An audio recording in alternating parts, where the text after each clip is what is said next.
A pedido de muitos inscritos, eu finalmente trouxe um vídeo de como maximizar os resultados do seu antebraço e treiná-lo da forma mais otimizada possível. Então fica até o final porque eu vou te explicar de uma forma extremamente pragmática, apenas com dicas na qual você vai utilizar do seu treino hoje mesmo. Então vamos lá. Antes de tudo, a primeira coisa que eu quero que vocês entendam é qual que é a função principal de cada músculo que compõe o seu antebraço. Então basicamente, para os flexores de punho, é claro, a função principal será flexão de punho. Para seus braquiorradiais, a função principal vai ser flexão de cotovelo com a pegada neutra ou flexão de cotovelo com a pegada pronada. Eu já vou explicar a diferença já para vocês, mas antes deixa eu terminar aqui. E para os seus extensores de punho, obviamente será extensão de punho. Lembrando, se você quer maximizar o crescimento do seu antebraço, saiba que você tem que atingir o máximo de áreas musculares possíveis. Então por isso que é muito importante você dar um estímulo suficiente tanto para os seus flexores de punho, tanto para os seus extensores de punho e também para os seus braquiorradiais. Eu já vou explicar isso para vocês já. Mas antes, a diferença entre flexionar o seu cotovelo com a pegada neutra, como numa rosca martelo, por exemplo, e flexionar o seu cotovelo com a pegada pronada é basicamente em qual outro grupamento muscular ajudará no trabalho junto com o seu flexor de cotovelo. Basicamente, aqui em uma flexão de cotovelo com a pegada neutra, o seu bíceps ele ainda tem uma certa alavancagem, claro, não vai contar uma série direta para bíceps, porém ele ainda contribui de uma certa forma e também os seus flexores de punho contribuem de uma forma significativa. Já numa flexão de cotovelo com a pegada pronada, como numa rosca inversa, por exemplo, o seu bíceps ele perde muita alavancagem e basicamente os principais grupamentos musculares a serem treinados será o braquiorradial e os seus extensores de punho. Bom, então vamos lá então para dicas mais pragmáticas ainda. Vou explicar agora esses 4 estudos de uma forma extremamente rápida e pragmática, sem enrolação, então vamos lá. Bom, o primeiro,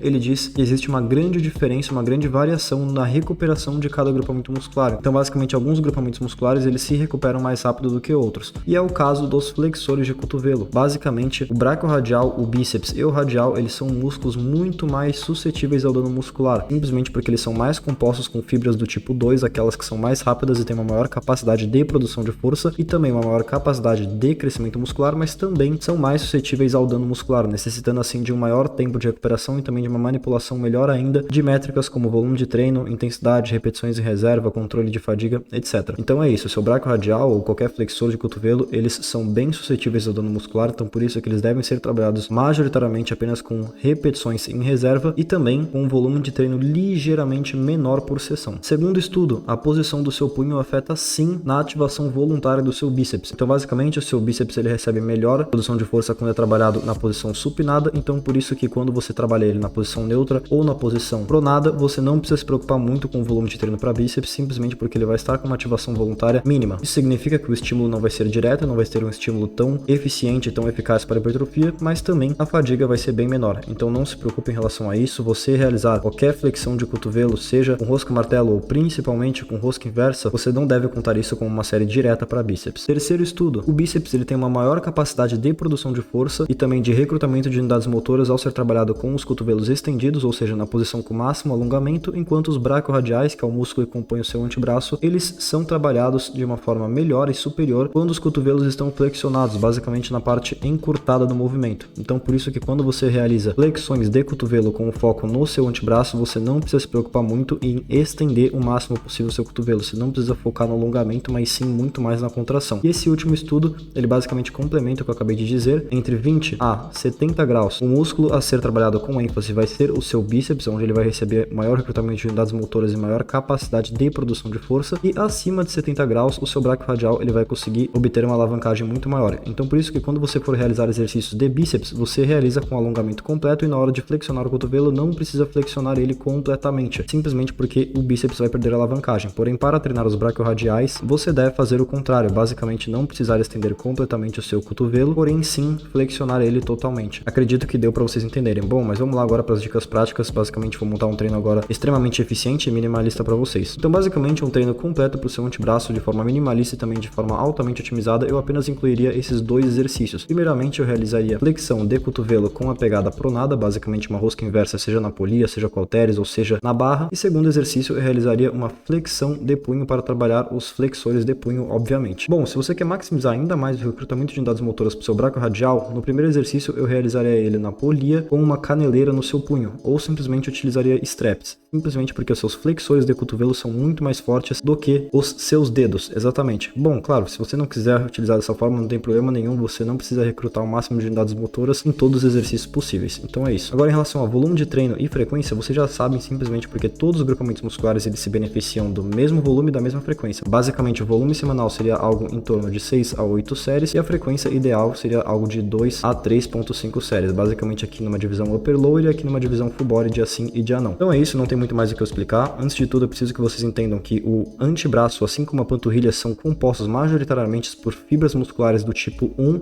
ou seja, aquelas que são mais lentas e têm menos capacidade de produção de força e menos capacidade de crescimento muscular, e isso é um dos motivos de que eles não crescem de uma forma tão acelerada. Então, quando você escutar alguém falando que a panturrilha não cresce, que não adianta treinar panturrilha nem antebraço, é mentira. Sim, esses músculos eles têm uma maior dificuldade de ganhar massa muscular, simplesmente porque, como eu acabei de falar, eles são majoritariamente compostos por fibras do tipo 1, mas sim, eles têm ainda uma capacidade significativa de ganhar massa muscular, de obter hipertrofia, apenas ligeiramente menor do que os outros grupamentos musculares, e até é algo natural. Imagina um indivíduo onde tem uma panturrilha maior do que a perna, ou um antebraço maior do que o tríceps e o bíceps, seria algo muito estranho e bizarro. Então é apenas a naturalidade, é apenas a anatomia do corpo humano e você deve respeitá-la apenas treinando de uma forma otimizada e deixar os seus músculos crescerem de uma forma simétrica. Então basicamente é isso, espero que vocês tenham gostado do vídeo. Qualquer dúvida vocês podem deixar nos comentários, se inscrevam no canal, deixa o like e siga minha página no Instagram, porque eu vou postar muito conteúdo lá importante, prático e tudo à base da ciência, e eu tenho certeza que vocês não vão querer perder isso. Tamo junto, rapaziada, é nóis.